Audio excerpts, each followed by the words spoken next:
Welcome to Chillin' 101. We hope this video helps. You start by protecting the car and electronics. Disconnect the negative battery terminal and wait a couple of minutes so capacitors discharge. Once done, remove the center trim and a /C vents carefully. This exposes the head unit without breaking tabs. You should now see the stock unit, the antenna lead, and the vehicle wiring harness.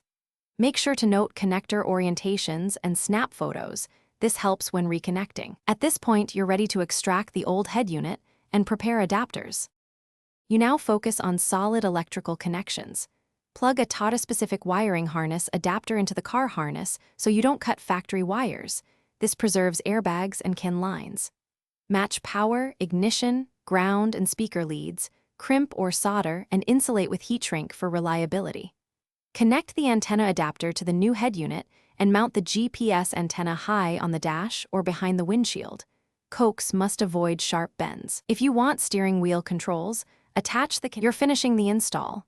Seat the head unit into the cage, tighten mounting screws, and refit trim pieces loosely so you can adjust if needed. Reconnect the battery and power the unit.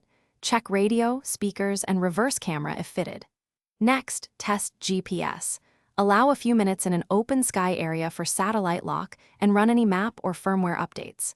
If you don't get a GPS fix, make sure antenna coax is connected and grounded. Verify fuses and reseat the harness.